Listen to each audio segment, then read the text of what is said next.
We're up to mitzvah number 97, and we are continuing the theme of the temple and the tabernacle. Of course, we're following the mitzvos in the order in which they appear in the Torah, and therefore we're now in Parshas Truma, chapter 25 of the book of Exodus. This is, of course, after the Sinai revelation, and now Moshe is instructed to go do the big fundraising efforts for all the materials for the Mishkan, for the tabernacle, and all the vessels and all the vestments. And we're up to mitzvah number 97, and that is the mitzvah to have showbreads, lechem hapanim, showbreads upon the table. In the sanctuary, of course, there were three vessels.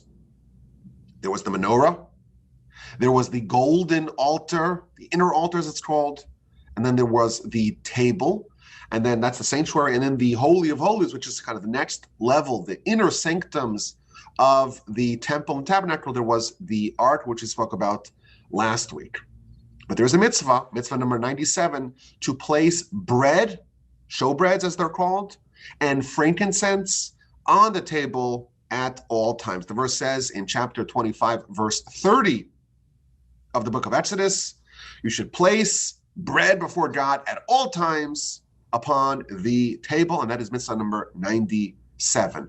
Now, these breads were very unique breads, very uniquely shaped. Think of it as like a sawed-off U. Rashi describes it as like a boat. So it has walls on either side, but really the walls fold over. So it's almost like suspended midair. And these were massive, massive breads. Each one is about 3 feet long, massive breads, and 1.5 feet wide and 1/2 foot tall. These are massive. And there were 12 of them at all times on top of the table, the golden table in the sanctuary, where the Kohanim and only the Kohanim are able to walk. Incidentally, we think of bread as being chametz. In Pesach we eat matzah, we don't eat bread. The bread in the temple was actually kosher for Passover. It was not chametz. It's very rare to have chametz in the temple. On Shavuos, for example, we have the shtei halechem, the special offering that's brought on Shavuos, which is chametz, but the rest of the year, there's almost no chametz in the temple. And these massive breads, 12 of them that were stacked atop the table, were actually kosher for Passover. Now, they were stacked on 2 different stacks, 2 stacks of 6 breads apiece, and there are 2 spoons of frankincense on the table between the stacks. We have a book here at the Torah Center called The Mishkan that has beautiful pictures to describe exactly how it's laid out and how it's placed upon the table, and the various different opinions exactly where on the table the frankincense in their spoons were placed. So I would encourage, if anyone could look at pictures, it's very hard to kind of convey this with just words. There are these beautiful pictures that show exactly what it looked like. Now, one of the great miracles that was present with these showbreads is that despite the fact that they were turned over every 8 days, it's really 7 days, but they were baked on every Friday, and then they were installed on the table the following day, every Shabbos, and they were placed upon the table for an entire week, and they were replaced the following Shabbos. Thus, the breads were 8 days old when they were removed from the table. So you would bake it on Friday, install it on Shabbos. As you install the new batch, you remove the old batch, and they've been there for 8 days. Typically, you have bread. It's nice and hot and steamy and fresh.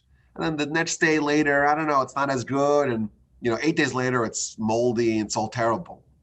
There was a miracle in the temple and the tabernacle that when it was removed 8 days later, it was just as hot and as fresh and as succulently delicious as it would have been if it was consumed right out of the oven.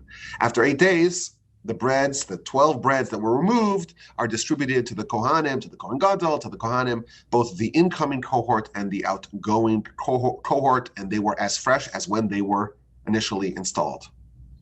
In fact, the Talmud tells us that on the 3 festivals, 3 times a year, the entire Jewish nation congregates to Jerusalem, and there is an emphasis on trying to connect all of the nation to the temple and to all the miracles that are happening there. If you think about it, And the temple is a very central component of Jewish life.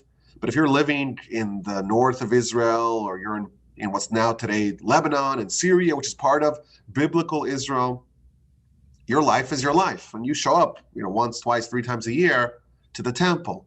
And there's a great emphasis to try to bond the nation together and to the temple when the nation is there, when there's the pilgrimage.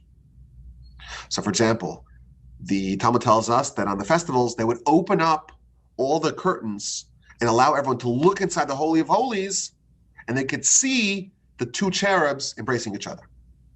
And that, of course, is symbolic of the nation and our relationship with the Almighty, and that would just give everyone this tremendous boost of inspiration. Everyone will be uplifted by that sight. Says the Talmud, on the festivals, the nation was shown the table, and they were shown the steaming, hot, and fresh bread, despite the fact that it was there for a couple of days already. Now, the Rambam asked the question, wait a minute. The table is in the sanctuary where the nation is not able to go. Only the Kohanim are able to tread there.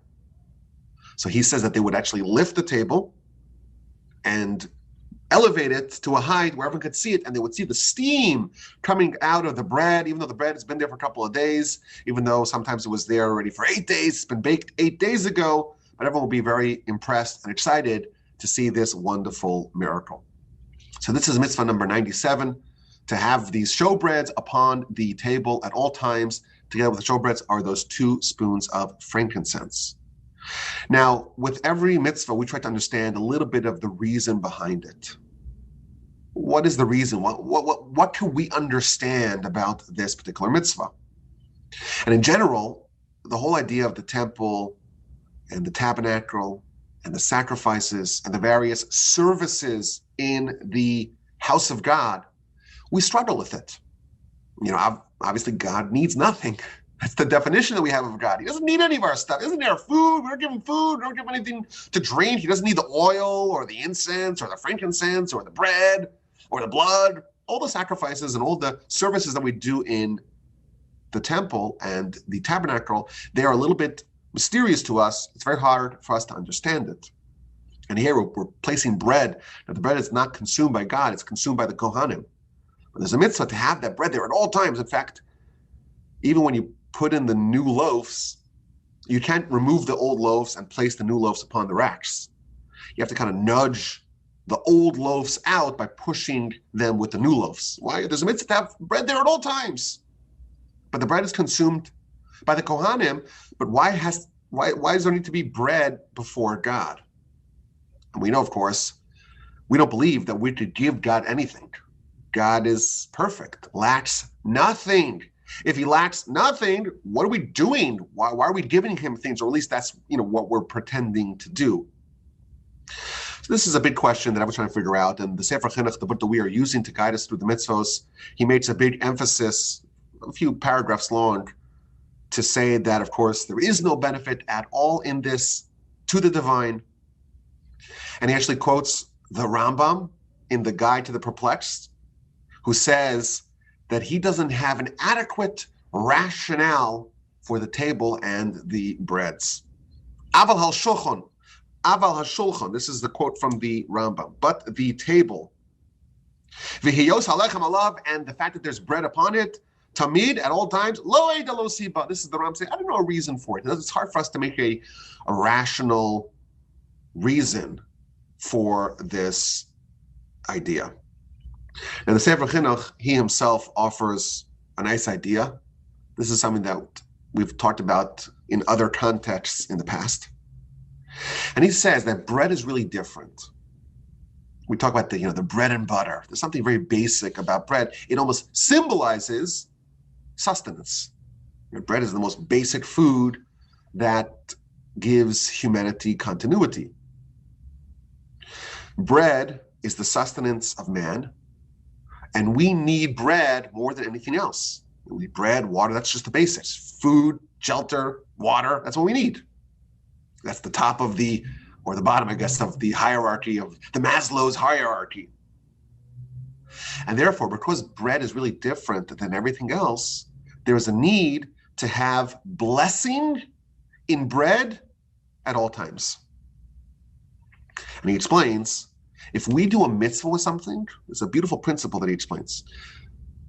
Everything that you do a mitzvah with becomes a receptacle of divine blessing. Whatever you do a mitzvah with, that now coalesces within it divine blessing. And therefore, the Almighty wants us to have blessing in all of our bread. So he gives us a mitzvah that allows a foothold for divine blessing in bread. And once there is blessing in bread in this world, that can expand, so to speak, to all the breads in the entire world. And therefore, by us placing the showbreads before God in the temple, we're doing a mitzvah now. We're following the Almighty's instruction in bread, and now we have blessing in bread. And once there's a foothold in blessing in this bread, that can expand, land and expand to all the other breads in the world. And he has this amazing line where he says, whatever you use for a mitzvah is blessed. In anything that you do the will of Hashem, the will of God, bohu misbarach, in that you receive blessing. Whenever you direct your focus to a mitzvah, that becomes the receptacle of blessing. And I was always told, if you dedicate yourself to the children of others, to Hashem's children, then the Almighty will say, okay, I'm going to make blessing now in your children as well.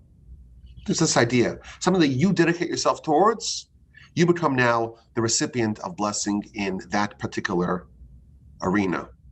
And therefore, the Almighty wants to give us blessing in our sustenance. There should be enough food, plentiful food for everyone. He gives us this mitzvah to do something in the temple and the tabernacle with bread. And now there is blessing found in bread worldwide. And he quotes the Talmud in the book of Rosh Hashanah on page 16a, which elaborates upon this idea. On the second day of Pesach, we bring the Omer offering. That was a grain offering. Says the Talmud, the Almighty, so to speak, says, you bring an offering with grain, I'm going to give you blessing in your grain. And then there is the water libations on the festival of Sukkot. The Almighty, so to speak, says, do a mitzvah, bring a sacrifice with water. And now the winter season where you need the water, I'm going to make sure that there's plenty of water. There's blessing found in the water. You need expiation. You need atonement. You need to have your merits invoked before God on the festival of repentance. Blow a shofar, and I'll remember the ram of Isaac. Similarly, you do a mitzvah with bread. Now there is blessing found in bread. Now, the Sefer Chinuch points out there was another miracle that was present in the showbreads, and that is that after it was distributed to the Kohanim, so if you think about it, they're massive breads, but there's a lot of Kohanim. Even if you have 12 breads, first of all, the Kohen Gadol could take as much as he wants. He can have that could be his bread for the whole week. Puts on his peanut butter and jelly and makes his omelets with it. That's the Kohen Gadol. He has the first dibs for everything. But the halacha tells us, what the Talmud tells us, that if you were a Kohen, all you got was a small little bit. There was such blessing found in this bread. You could have a little olive's worth of bread, and that would fill you up. Why? Because this was special bread. It was replete with divine blessing. Now, in addition, as we mentioned, there is a requirement to have spoons of frankincense together with these breads. You have to have it all. You have to have those 2 stacks, 12 loaves, plus the 2 spoonfuls of frankincense, and it would be there from Shabbos to Shabbos, and it was distributed to the incoming and outgoing cohorts of Kohanim. Of course, with the Kohen Gadol was always there, and you would push the new breads onto the racks. There were racks stacked upon the table. You would push the old breads out with the new incoming breads in order to make sure that there's always bread upon the table to fulfill the mitzvah. There's always bread upon the table. Now, as we like to do here, this is the mitzvah, but we like to survey some of the stories and some of the other parts of the literature on this given mitzvah There's a very interesting story found in the Talmud, the book of Yoma, on page 38a, that relates to the showbreads. It tells us that there was one family. They were expert bakers. And as we mentioned earlier, the showbread, they were shaped in a very unique fashion. It was like a U with a hanging little awning, little mezzanine hanging over on one side.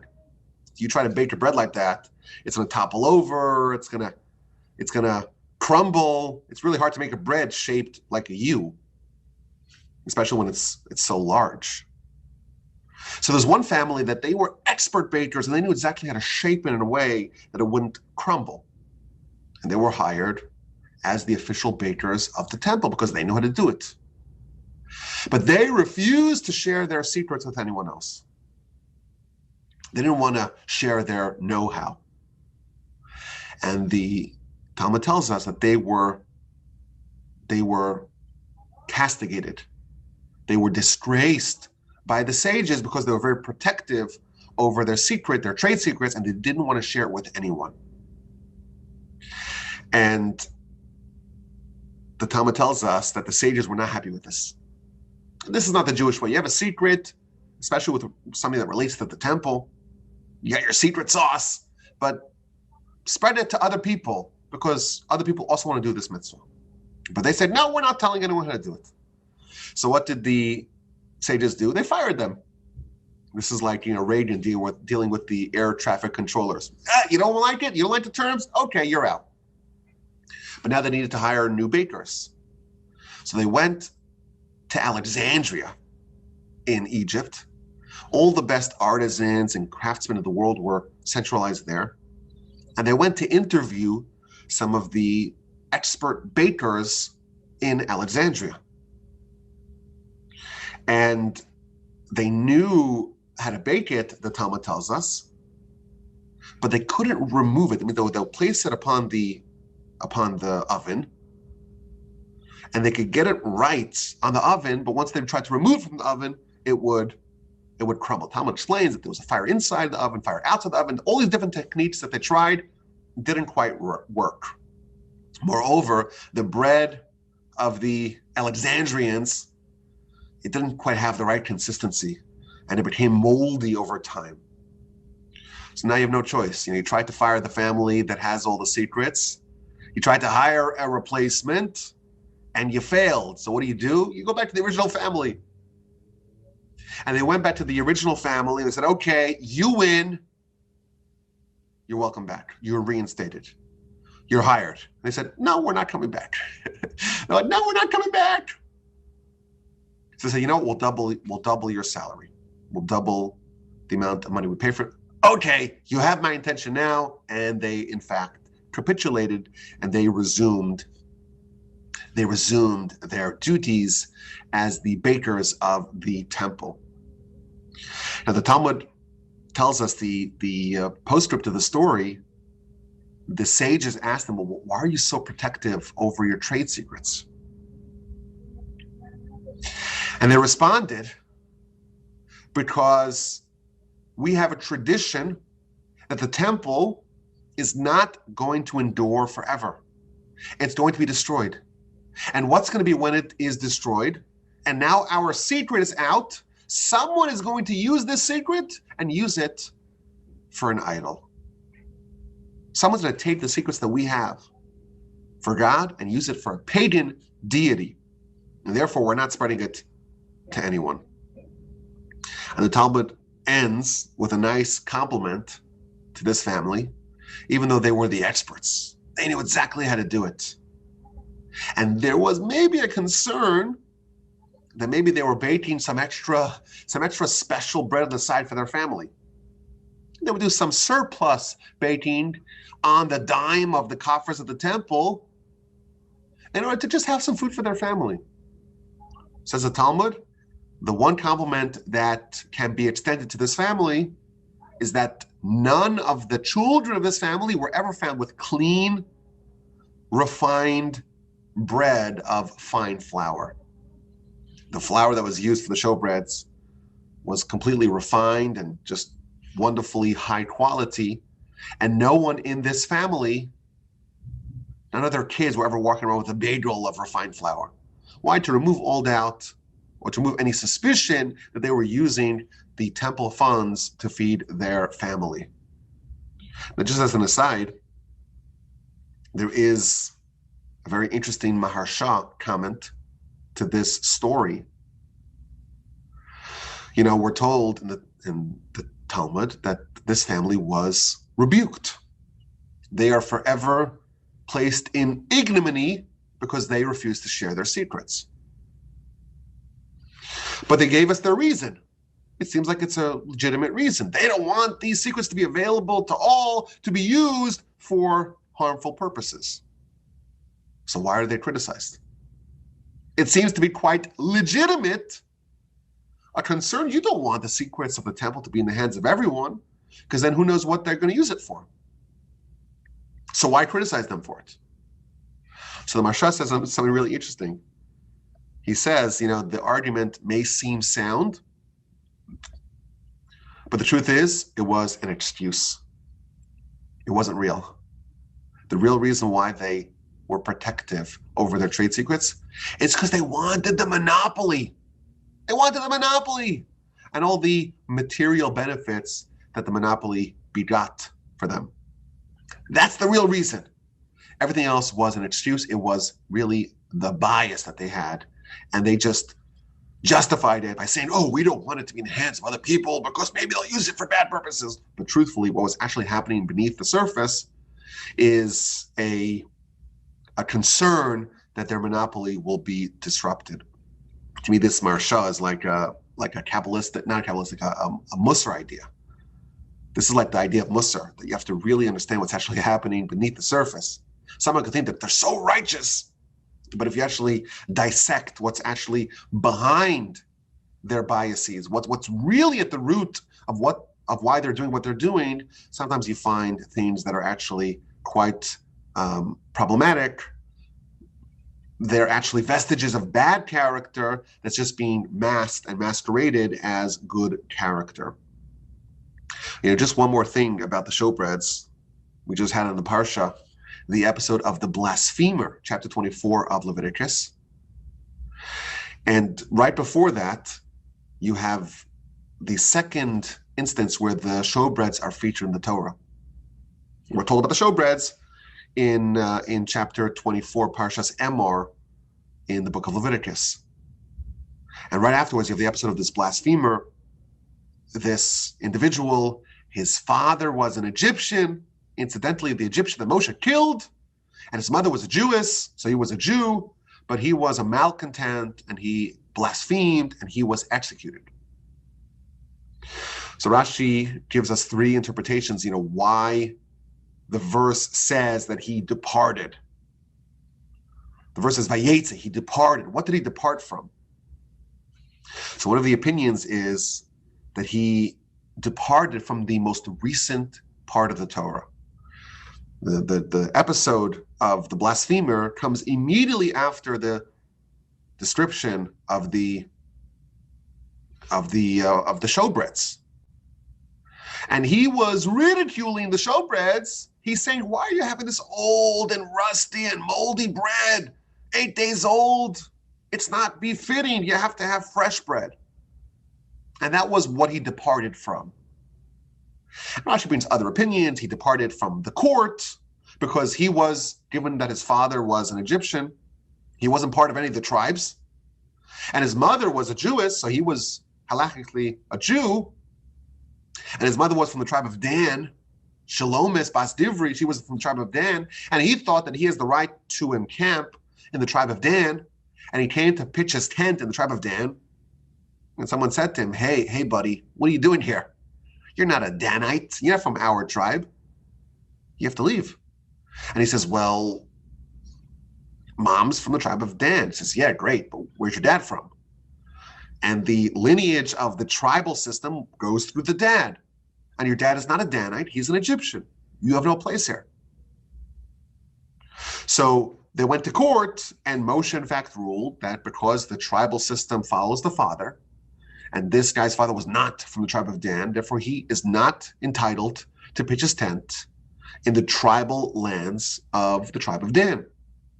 And he was so disappointed and so dejected that he just blasphemed in anger, and he was executed for that crime.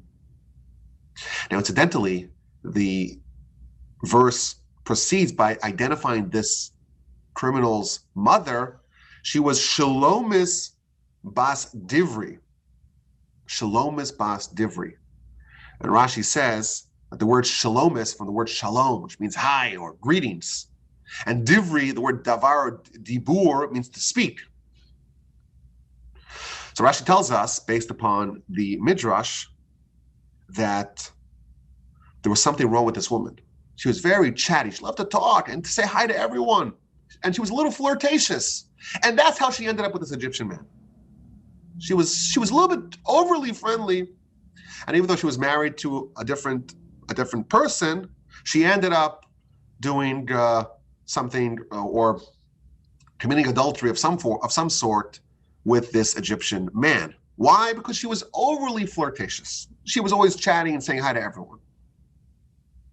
That's the context in which this story is framed. But I was thinking, we have the description of the showbreads, and we were told that one of the miracles of the showbreads, one of the miracles is that it was always fresh. And Rashi tells us that the complaint of this individual, or the reason why he was ridiculing and why it ends up in this part of the Torah, is because he was complaining that the showbreads are so old, it's not befitting to God to give him 8-day-old bread. How is that a legitimate criticism? Don't we know that we know that it was always fresh? That was one of the miracles. What is just on the merits, the arguments of the blasphemer vis-a-vis the showbreads seem to be false. Why? Because in fact they're not old and moldy and falling apart, because that was one of the miracles. So it seems to me perhaps we can suggest, this is my own idea, that the flaw, so to speak, of the blasphemer was that even if something is good, it has to be new. Yes, the showbreads were fresh still, but look at when they were baked. They were baked 8 or 9 days ago. It's not good anymore. And perhaps we can suggest that the flaw that he had really came from mom. Why was the mom being so flirtatious? Why was she, she was a married woman. Why is she hanging out and frolicking with men that are not her husband? Maybe we can suggest that she had the same flaw. Yes, maybe things were good, but it wasn't new. And she was always looking for a new thrill. And maybe that's why she ended up in the place where she ended up. And that same flaw, perhaps, was perpetuated to her son. It's got to always be new. It's got to always be fresh. And even though it's good, so what? But it has to be brand new. And such a pursuit of newness and of novelty actually caused the downfall of both mom and son. I don't know. That's my speculation.